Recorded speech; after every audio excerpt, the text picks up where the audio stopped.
breve, né? Então, eu tenho tentado aprender isso.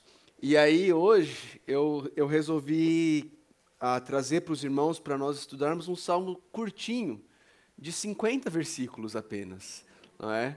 Salmo 18. Se você tem a sua Bíblia aí, você pode, por favor, abri-la no Salmo de número 18. De fato, são 50 versículos, mas nós vamos fazer um estudo um pouco mais, como ensinou o pastor Jonas essa semana, nós vamos sobrevoar a floresta, ok? Nós não vamos mergulhar e explorar a floresta a pé.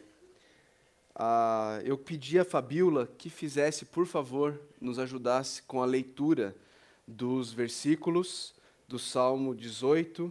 Ela vai ler para a gente o Salmo 18, de 1 a 50, e aí, em seguida, nós vamos orar e estudar o Salmo de número 18. Por favor, Fô.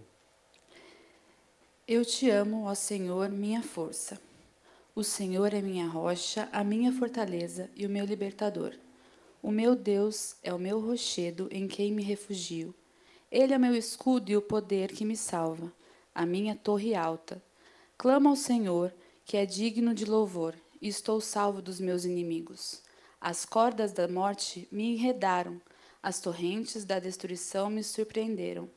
As cordas do Sheol me envolveram, os laços da morte me alcançaram. Na minha aflição, clamei ao Senhor. Gritei por socorro ao meu Deus. Do seu templo, ele ouviu a minha voz. Meu grito chegou à sua presença, aos seus ouvidos. A terra tremeu e agitou-se, e os fundamentos dos montes se abalaram. Estremeceram, porque ele se irou. Das suas narinas subiu fumaça, da sua boca saíram brasas vivas e fogo consumidor. Ele abriu os céus e desceu. Nuvens escuras estavam sob seus pés.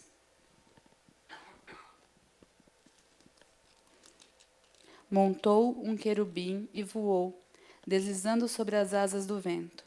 Fez das trevas o seu esconderijo, das escuras nuvens cheias de água, o abrigo que o envolvia.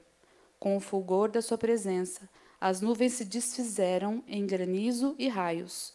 Quando dos céus trovejou o Senhor e ressoou a voz do Altíssimo, atirou suas flechas e dispersou meus inimigos. Com seus raios os derrotou.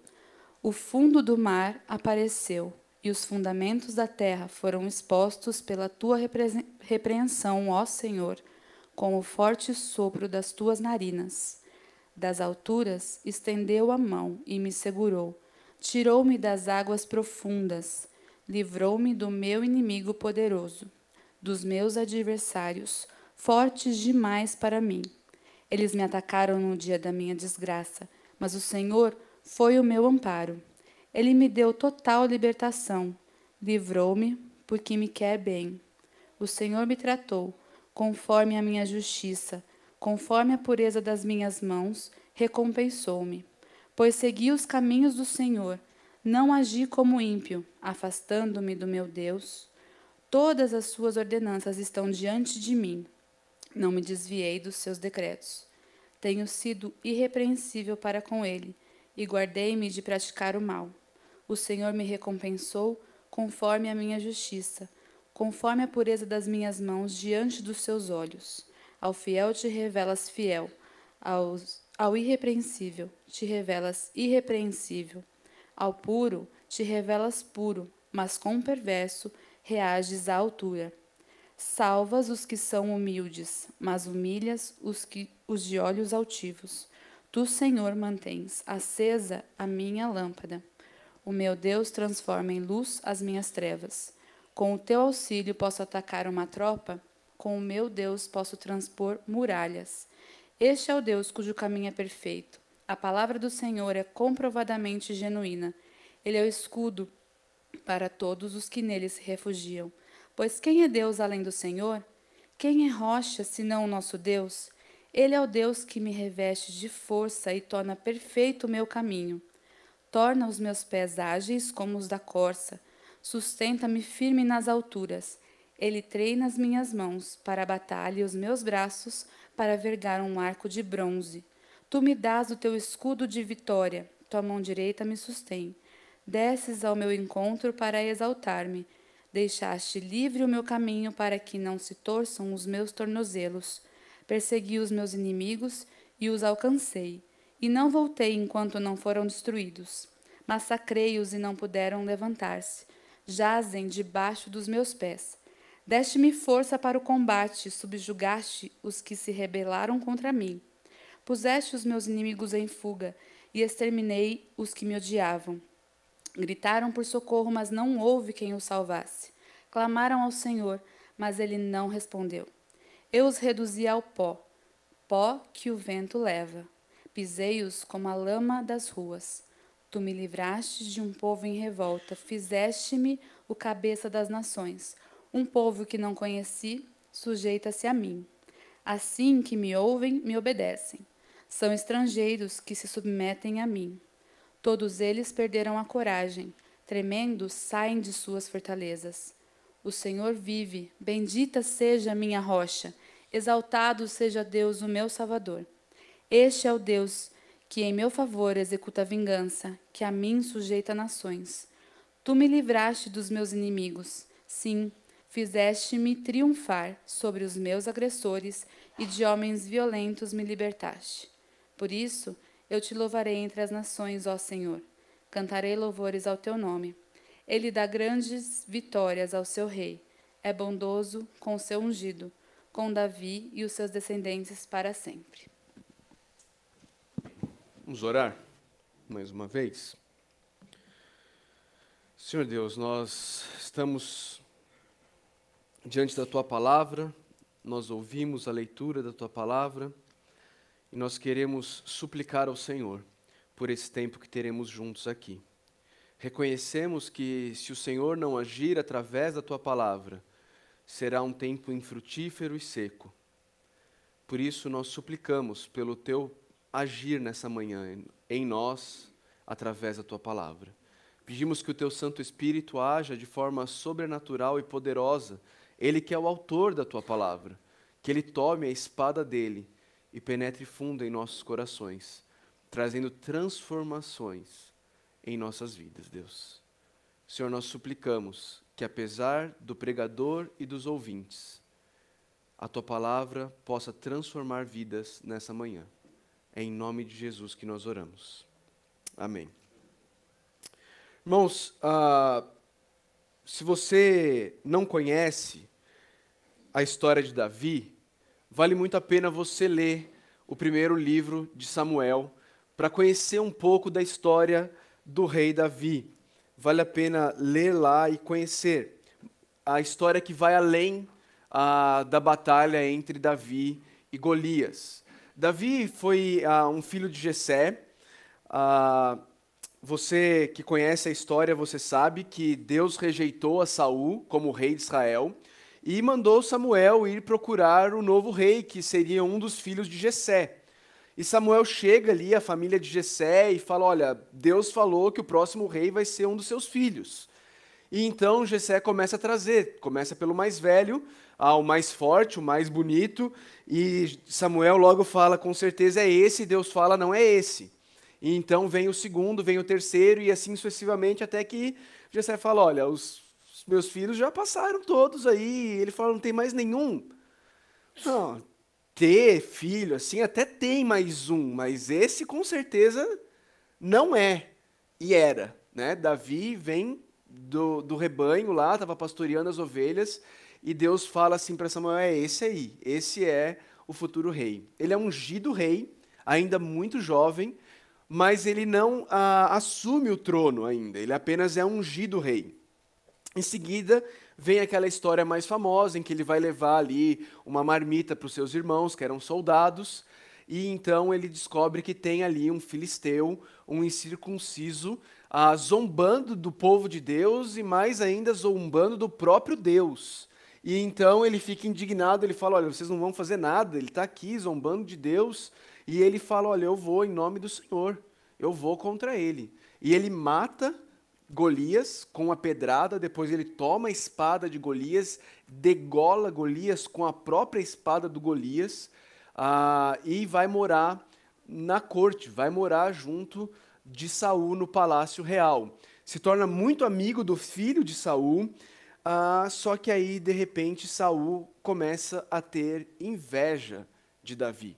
As mulheres de Israel começam a cantar pelas ruas: Saul matou milhares, mas Davi matou dezenas de milhares. Davi começou a ter muito mais seguidor e muito mais like no Instagram dele. O Instagram de Davi estava bombando e o de Saul não tinha muitas pessoas procurando. E Saul começa a ficar com muita inveja. Um espírito maligno toma conta de Saul e Saul começa a perseguir Davi. Você imagina, o rei endemoniado está querendo te matar. Não é? E Davi começa então um longo período de muitos anos em que Davi está fugindo do rei endemoniado que quer matá-lo. Nos versículos 4 e 5 nós encontramos Davi descrevendo a sua situação. Nos versículos 4 e 5, Davi diz assim: as cordas da morte me enredaram, as torrentes da destruição me surpreenderam, as cordas do Sheol me envolveram, os laços da morte me alcançaram. Essa é a descrição que Davi faz da situação dele. Ele se vê envolto e enredado pela morte. O rei e milhares dos melhores soldados de Israel estão em busca de Davi, querem matá-lo. Ele se vê enredado, ele se vê rodeado, ele se vê cercado, ele se vê envolvido pelos laços da morte. Pelos laços da morte. E talvez, é provável que nenhum de nós aqui esteja ou jamais tenha passado por algo semelhante. E talvez nunca iremos passar. Mas com certeza também, todos de nós já passamos por situações de aflição, por situações de angústia, por situações em que fomos injustiçados, por situações em que, ao fazermos o bem, nós somos retribuídos com o mal. Situações em que nós não conseguíamos ver esperança, não conseguíamos perceber solução. Estávamos sendo perseguidos, estávamos sendo caçados, estávamos vendo a morte nos alcançar, não conseguíamos enxergar uma luz no final do túnel. Estávamos aflitos e angustiados, assim como Davi se encontrou. E Davi se encontrou nessa situação por anos, anos e anos, fugindo de Saul. E hoje, queridos, nessa manhã eu gostaria de caminhar no Salmo 18 com vocês, olhando para algumas questões divididas nas seguintes áreas. Primeiro, o que Davi fez em meio à sua aflição? Segundo, o que Davi não fez em meio à sua aflição? E depois eu gostaria de olhar com os irmãos o porquê que Davi fez o que ele fez e o porquê que Davi não fez o que ele não fez. Deu para entender? O que Davi fez em meio à sua aflição, o que ele não fez, e o porquê ele fez o que fez e porquê ele não fez o que ele não fez. Primeiramente, eu gostaria de olhar o que foi que Davi fez, e você vai perceber isso no versículo de número 6. Davi diz: na minha aflição clamei ao Senhor, gritei por socorro ao meu Deus. Em meio à aflição, em meio à angústia, em meio à situação que Davi estava envolvido pelos laços da morte, à beira do Sheol, muito perto do precipício da morte, o que Davi faz é dobrar os seus joelhos e clamar ao Senhor.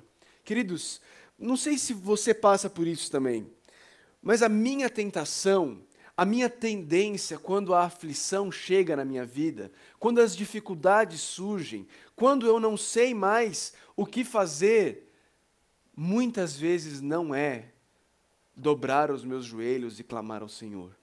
Muitas vezes a minha tendência, a minha tentação é ficar rolando na cama pensando como eu posso resolver os meus problemas. Muitas vezes a minha tentação é maquinar alguma forma como eu posso conseguir solucionar as situações. Muitas vezes a minha tentação é ir falar com outras pessoas sobre quem está causando as minhas aflições. É ir falar com as outras pessoas buscando algum meio humano de resolver o meu problema. Mas Davi, queridos, em meio à aflição, em meio à dor, em meio ao sofrimento, em meio à perseguição e à injustiça, ele foi falar com quem de fato podia resolver o problema dele. Ele foi falar com aquele que o havia ungido rei, aquele que controla o universo em suas mãos. Ele foi falar com aquele que nunca é pego de surpresa, aquele que nunca é surpreendido, mas que controla todas as coisas e que de fato pode solucionar os nossos problemas. Davi, em meio à sua aflição, ele não foi fazer um post de indireta no Facebook. Ele foi clamar ao Senhor. Ele foi clamar ao Senhor. Sabe aqueles posts de indiretas? Que normalmente só atinge quem você não quer atingir. O cara que você queria que lesse, se tocasse, não lê. Mas outras pessoas leem e acham que é para ele. Davi não faz isso. Davi dobra os seus joelhos. Ele clama ao Senhor. Ele grita por socorro. Queridos, sabe quem é que grita por socorro? É aquela pessoa que sabe que ela não tem mais nada que ela possa fazer. Esse é o momento em que nós gritamos por socorro. É isso que Davi está fazendo. Davi está reconhecendo que ele não consegue. Davi está dizendo, eu não posso, mas eu sei quem pode. Eu conheço quem controla tudo e todos. Então ele se prostra e ele vai orar. Ele vai clamar ao Senhor. Ele vai gritar por socorro ao Deus dele. Isso é o que ele fez. Muito simples, muito prático, muito claro. Em meio à aflição, o que Davi fez? Clamou por socorro, orou, clamou ao Senhor. É simples, é claro, é prático, mas é tão negligenciado. Como nós negligenciamos a prática da oração, a prática da intercessão, a prática de levar ao Senhor as nossas petições. Um dos versículos mais lindos que eu encontro no Novo Testamento está lá na carta aos Hebreus, no capítulo 4. No capítulo 4, os versos 14, 15 e 16 são versos que deveriam nos trazer grande esperança e grande motivação para orarmos em meio às nossas aflições. Ouça o que diz o autor da carta aos Hebreus nos versos 14, 15 e 16. Preste atenção, não vai ser projetado. Portanto, visto que temos um grande sumo sacerdote que adentrou os céus, Jesus, o Filho de Deus, apeguemo-nos com toda a firmeza à fé que professamos, pois não temos um sumo sacerdote que não possa compadecer-se das nossas fraquezas, mas sim alguém que, como nós, passou por todo tipo de tentação, porém sem pecado. Qual que é a consequência disso? Qual que é a consequência de sabermos que temos um sumo sacerdote que passou pelas mesmas dificuldades que eu e você passamos? Verso 16. Assim, aproximemo-nos do trono da graça, com toda a confiança, a fim de recebermos misericórdia e encontrarmos graça que nos ajude no momento da necessidade. Queridos, nós temos um sumo sacerdote que sabe o que é ser injustiçado. Um sumo sacerdote que sabe o que é ser afligido. Um sumo sacerdote que sabe o que é sofrer nas mãos de homens maus. E por que nós temos esse sumo sacerdote? O autor aos Hebreus diz que no momento de necessidade, eu e você, nós podemos nos achegar com toda a confiança diante do trono da graça. Como é que a gente chega ao trono da graça? Através da oração. E nós podemos chegar com toda a confiança, certos de que receberemos graça e misericórdia no momento da necessidade. Tem algo que eu e você precisamos mais do que graça e misericórdia nos momentos da aflição, da angústia e da necessidade do nosso dia a dia? Não existe nada que nós precisemos mais do que isso. Mas muitas vezes, eu e você, deixamos de ir até aquele que quer se relacionar conosco, que quer ouvir a nossa petição, que quer vir ao nosso encontro e nos socorrer, porque nós insistimos em viver como cristãos ateus, que professam crer no Deus Todo-Poderoso, mas que vivem no seu dia a dia, como se Deus não existisse, como se Deus não interferisse na realidade da vida humana. Como se tudo que tivesse a nosso alcance fosse a matéria e o poder dos nossos braços. Não nos dobramos, não reconhecemos a nossa necessidade de Deus. Continuamos achando que somos autossuficientes e que Deus tem coisa mais importante para fazer. O que Davi fez? Davi clamou ao Senhor. Ele gritou por socorro ao Deus dele. O que foi que Davi não fez? Versos 21 e 22. Pois segui os caminhos do Senhor, não agi como ímpio, afastando-me do meu Deus. Todas as suas ordenanças estão diante de mim, não me desviei dos seus decretos. O que Davi não fez no momento da angústia? O que Davi não fez quando ele foi perseguido, quando ele foi injustiçado? Ele não agiu como ímpio. Como é que o ímpio age? O ímpio age dizendo: não há Deus. Deus não quer saber de mim. Sabe quando que a igreja ela é peneirada e é purificada? É em meio ao sofrimento. Porque quando o sofrimento chega na vida de pessoas que professam a fé cristã, é nesse momento que nós descobrimos quem apenas professa e quem de fato é um cristão. Porque aqueles que apenas professam, nesse momento, cerram os seus punhos, o levantam diante de Deus e dizem para Deus: como o Senhor ousa permitir que eu sofra? Como o Senhor ousa não me proteger? Davi está dizendo: eu não agi como ímpio. Eu não me afastei do meu Deus em meio ao sofrimento. Quando a aflição veio, eu permaneci fiel às suas ordenanças. Eu não me desviei dos seus decretos. E eu vou te contar uma coisa. Oportunidade para isso Davi teve. E muitas. Volta algumas páginas na sua Bíblia. Vai lá para 1 Samuel, capítulo 24.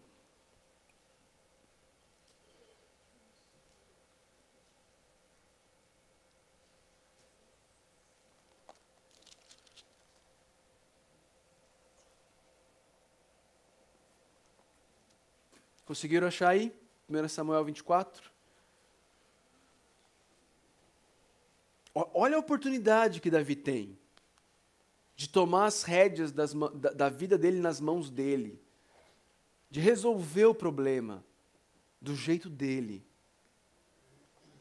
1 Samuel 24, a partir do versículo 21, a partir do versículo 1, diz assim: Saul voltou da luta contra os filisteus e disseram-lhe que Davi estava no deserto de En-Gedi. Então Saul tomou 3.000 de seus melhores soldados de todo Israel e partiu à procura de Davi e seus homens perto dos rochedos dos bodes selvagens. Parece roteiro de filme, né? O rei endemoniado com seus 3.000 soldados indo para o rochedo dos bodes selvagens em busca de Davi. Ele foi aos currais de ovelhas que ficavam junto ao caminho. Havia ali uma caverna e Saul entrou nela para fazer suas necessidades.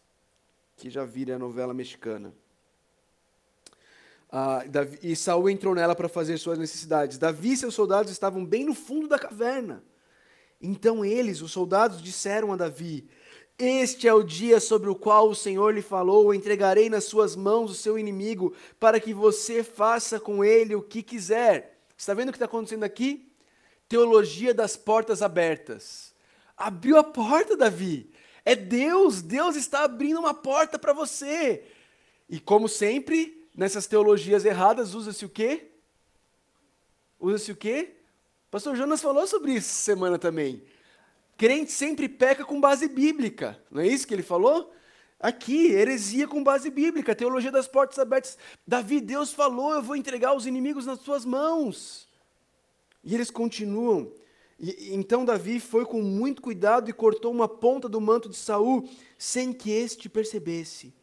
Mas Davi sentiu bater-lhe o coração de remorso por ter cortado uma ponta do manto de Saul, e então disse a seus soldados: que o Senhor me livre de fazer tal coisa a meu senhor, de erguer a mão contra ele, pois é o ungido do Senhor. Aqui de fato, né? O ungido do Senhor.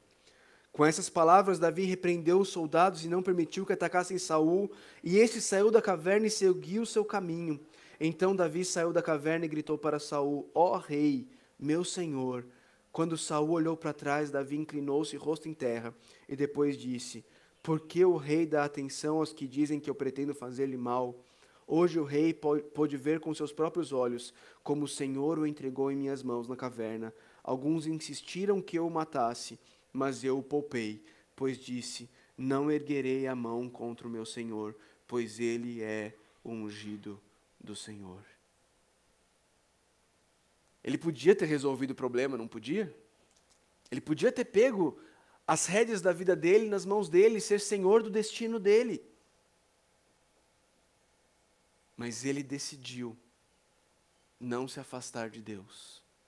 Ele decidiu, em meio à aflição, em meio à angústia, em meio à dor, mesmo à porta da morte, ele decidiu obedecer a Deus e não se desviar dos seus decretos.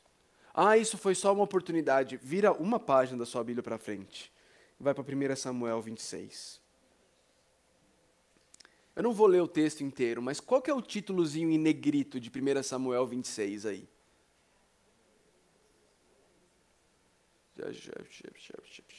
Davi poupa novamente a vida de Saul. De novo, Saul está acampado, Davi entra no acampamento, tem a oportunidade de matá-lo. A espada de Davi está fincada, de Saul está fincada ao lado de Saul.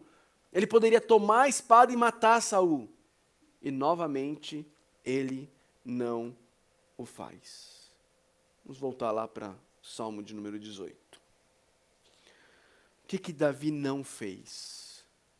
Queridos, Davi não fez o que muitas vezes eu e você tendemos a fazer. Ele não decidiu ser o Deus de sua própria vida. Ele decidiu não ser o Deus de sua própria vida. Ele decidiu não querer controlar as suas próprias circunstâncias. Ele decidiu que existe apenas um Deus e que esse Deus não é ele. E que ele deve se submeter ao único Deus verdadeiro. Ele não capitulou, não se deixou levar, como eu disse, pela ideia das portas abertas. Mas tem uma porta abrindo aqui. É Deus, com certeza é Deus. Não se engane, meu irmão, minha irmã. O navio estava lá esperando Jonas. E não era uma porta aberta para ele. Estava partindo para Jope. Mas não era a vontade de Deus para a vida dele. Nem sempre uma porta aberta é Deus providenciando escape para a sua vida. Na verdade, muitas vezes as portas abertas são tentações que o inimigo lança diante de nós, para que nós deixemos de confiar em Deus, para que nós sejamos tentados a sairmos de debaixo da provação que Deus está trazendo sobre nossas vidas, para tomarmos as rédeas de nossas vidas em nossas mãos e resolvermos o problema do nosso jeito. Alguém já disse que nós não devemos entrar em toda a porta que se abre, porque pode ser que o elevador não esteja naquele andar. E aí você vai cair lá embaixo no fosso. O que Davi fez? Davi clamou ao Senhor. Davi gritou por socorro. O que Davi não fez? Davi não tomou as rédeas de suas vidas em suas mãos. Davi não acreditou na teologia das portas abertas. A terceira pergunta que nós queremos responder nessa manhã É por que Davi fez o que fez. E por que Davi não fez o que ele não fez. E a resposta começa no versículo 1. A primeira resposta a essa pergunta está logo no começo do Salmo. Davi começa o Salmo dizendo: eu te amo, ó Senhor, minha força. Queridos, Davi fez o que ele fez e não fez o que ele não fez, porque Davi amava o Senhor. Preste atenção, Davi amava a Deus, Davi não usava a Deus. Existe uma distinção muito clara entre essas duas coisas. Mas muitas pessoas têm confundido amar a Deus com usar a Deus. E você descobre que elas estão confusas com isso justamente quando as provações vêm. Justamente quando as dificuldades surgem. Porque aqueles que amam a Deus, em meio às dificuldades, eles clamam ao Senhor, eles se submetem ao Senhor, eles não buscam tomar o controle das suas vidas das mãos do Senhor. Mas aqueles que estão usando a Deus, quando as dificuldades vêm, eles vão no Procon celestial. Reclamar porque eles não estão sendo bem atendidos pelo gênio da lâmpada que eles estão comprando parceladamente no dízimo que eles pagam todo mês. O gênio da lâmpada não está atendendo. As coisas não estão acontecendo do jeito que eu quero. Eu contratei um office boy e ele não está fazendo o que eu quero. Mas Davi não está usando Deus. Deus não é o gênio da lâmpada de Davi, Deus não é o office boy de Davi. Deus é o Deus de Davi. E ele ama a Deus. E porque ele ama a Deus, em meio às aflições, ele vai gritar por socorro a Deus. Ele vai clamar a Deus. Ele vai se submeter ao Deus ao invés de tomar as rédeas das mãos de Deus. Porque ele ama a Deus. Mais do que isso, Davi não apenas ama a Deus, mas Davi também possui um relacionamento pessoal com Deus. Olha só que interessante o número de vezes em que o pronome possessivo é usado nos primeiros 2 versículos do Salmo 18. Eu te amo, ó Senhor, minha força. O Senhor é a minha rocha, a minha fortaleza e o meu libertador. O meu Deus é o meu rochedo, em quem me refugio, ele é o meu escudo e o poder que me salva, a minha torre alta. Olha o versículo 46. O Senhor vive, bendito seja a minha rocha, exaltado seja Deus, o meu Salvador. Você percebe, queridos? O Deus de Davi não é um Deus distante. O Deus de Davi não é um Deus que não se relaciona. O Deus de Davi não é um Deus ausente, ele é um Deus que interfere, ele é um Deus presente, ele é um Deus relacional, ele é um Deus com quem Davi tem um relacionamento. Não é o Deus dos pais de Davi. Não é o Deus do pastor de Davi. Não é o Deus do local em que Davi frequenta uma vez por semana. Deus não é a religião de Davi. Deus é o relacionamento. Davi tem um relacionamento com esse Deus. É um relacionamento pessoal. Pessoal. Ele enxerga em Deus um amigo. Ele tem um relacionamento pessoal com esse Deus. E porque ele tem um relacionamento pessoal com esse Deus, em meio à angústia e à aflição, ele clama a esse Deus. Em meio à angústia e à aflição, ele grita por socorro a esse Deus. Em meio à angústia e à aflição, ele não toma o controle das mãos de Deus, porque é o Deus dele, ele tem um relacionamento com esse Deus. Queridos, muitas vezes eu e você não procuramos Deus na nossa aflição, porque nós não percebemos o relacionamento pessoal que Deus quer ter conosco. Deus ainda é alguém distante. Deus ainda é alguém que está longe. Deus ainda é visto como um carrasco, que não vê, que fica com o seu chicote no seu trono celestial, esperando você errar para te punir. Nós ainda não entendemos Deus como Pai. Nós ainda não entendemos Deus como Davi diz no versículo 46, exaltado seja Deus, o meu Salvador. E aí, quando eu e você não entendemos Deus dessa forma, nós não confiamos nele o suficiente para passarmos por momentos turbulentos, para passarmos por dores, aflições e sofrimentos, descansando nele. Nós não confiamos o suficiente para passarmos pelo vale da sombra da morte, sabendo que esse Deus está conosco e que a vara e o cajado dele irão nos proteger. A gente não quer, a gente não aceita.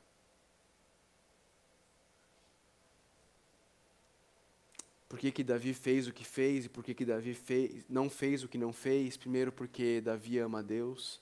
Segundo, porque Davi possui um relacionamento pessoal com Deus. Terceiro, porque Davi reconhece que Deus o ouve e o quer bem. Dá uma olhada comigo no versículo 6 e no versículo 9. Na minha aflição clamei ao Senhor, gritei por socorro ao meu Deus.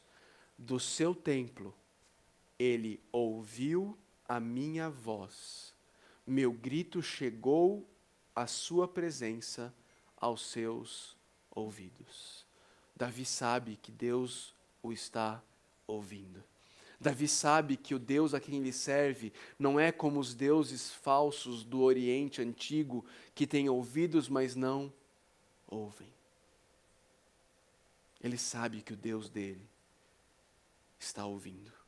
Ele sabe que o Deus dele é o Criador dos céus e da terra e de tudo que neles há, mas ele se inclina e ele ouve a voz dos seus filhos. Ele vem ao socorro daqueles que o temem. Além disso, além de saber que Deus o ouve, Davi também sabe que Deus o quer bem. Versículo 9. Ele me deu total libertação, livrou-me porque me quer bem. Queridos, essa certeza vai fazer toda a diferença no momento da sua angústia e aflição. Saber que, seja lá pelo que você está passando, você não está passando por aquilo porque Deus está querendo te punir, porque Deus está querendo te castigar, mas porque Ele te quer bem, vai fazer toda a diferença. Toda a diferença. Davi reconhece isso. Davi reconhece que Deus não é um Deus ausente, não é um Deus surdo e não é um Deus carrasco. Davi reconhece que Deus é um Deus presente, um Deus que ouve e um Deus que quer bem aos seus filhos. Alguns milênios depois, alguns séculos depois, na verdade, Jesus, filho de Davi, iria dizer que os pais terrenos, quando o filho lhe pede pão, ele não dá pedra. E quando ele pede peixe, ele não dá cobra. E Jesus iria dizer que ainda mais o Pai Celestial sabe do que vocês precisam. Muitas vezes, coisas vêm nas nossas vidas com a permissão de Deus, que para nós parece pedra e parece cobra.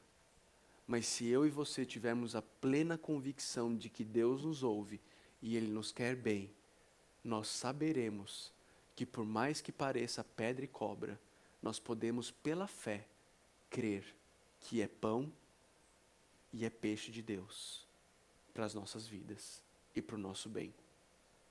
Por que Davi fez o que fez e não fez o que ele não fez?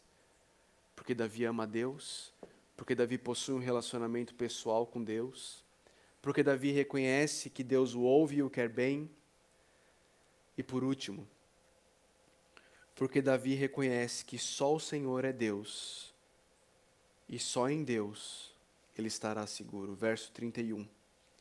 Pois quem é Deus além do Senhor? E quem é rocha, senão o nosso Deus? Essa figura da rocha é a figura da segurança. É a figura de você estar num local seguro, firme, protegido. Davi está dizendo basicamente: para onde eu irei se eu não for para o Senhor? Porque só o Senhor é Deus. E só o Senhor é a minha proteção. Eu não tenho para onde ir. Sabe qual é o problema, meus irmãos, minhas irmãs? É que desde o Jardim do Éden, os seres humanos são tentados a serem o seu próprio Deus. Foi essa a tentação da serpente? Não, certamente não morrerão. Ele sabe que o dia que vocês comerem, vocês serão como Deus. E desde então eu e você temos sido tentados a isso. A sermos pequenos deuses dos nossos pequenos reinos, a nossa própria vida. Somos iludidos a pensar que depende de nós, que está tudo em nossas mãos, que nós somos senhores do nosso destino, que nós fazemos a nossa história, que você é o que você é capaz de fazer. Davi está reconhecendo que ele não é Deus, que só existe um Deus, e que só esse Deus é a segurança dele. Meu irmão, minha irmã, quando tudo dá errado na sua vida, quando as torrentes da destruição te surpreendem, quando a aflição chega, quando a angústia bate à sua porta, fica evidente o seu amor por Deus? Fica evidente o seu relacionamento com Ele? Fica claro que você continuará confiando nele sem tentar tomar as rédeas da sua vida nas suas mãos e sem buscar o pecado como alternativa? O que o sofrimento e a dor têm revelado sobre a fé e a confiança que existem no seu coração? O sofrimento tem revelado a sua fé, a sua confiança, o seu relacionamento com Deus? Ou o sofrimento tem revelado que você confia em você mesmo? O sofrimento tem revelado que você ama profundamente a Deus, a ponto de continuar confiando e descansando quando tudo dá errado, quando tudo acontece diferente do que você havia planejado, do que você queria que acontecesse, ou quando tudo acontece diferente, o sofrimento tem revelado que na verdade você ama é a você mesmo, e você só tem usado a Deus como o gênio da lâmpada.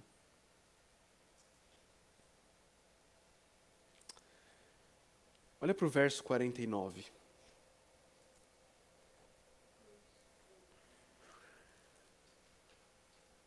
Davi, ele era rei, ele era sacerdote e ele também era profeta em Israel.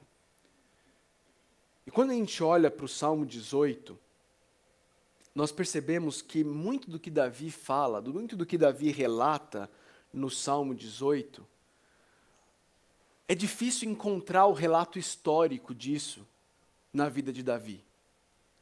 Por exemplo, você lê no texto, ele falando sobre Deus vindo com trovões e derramando a sua ira, o céu ficando escuro e tudo mais. E você muitas vezes tem dificuldade de achar isso no relato da vida de Davi.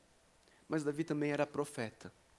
E muito do que Davi escreveu se aplica à vida dele de uma forma direta, mas também se aplica ao descendente de Davi de forma plena e completa. O versículo 49 diz: por isso eu te louvarei entre as nações, ó Senhor, cantarei louvores ao teu nome. Olha o que Paulo, apóstolo Paulo, inspirado por Deus, como ele aplicou esse versículo. Ele diz assim lá em Romanos 15, versos 8 e 9: pois eu lhes digo que Cristo se tornou servo dos que são da circuncisão, por amor à verdade de Deus, para confirmar as promessas feitas aos patriarcas, a fim de que os gentios glorifiquem a Deus por sua misericórdia, como está escrito. E aí ele cita o Salmo 18, versículo 49, aplicando isso ao que Cristo realizou na cruz do Calvário.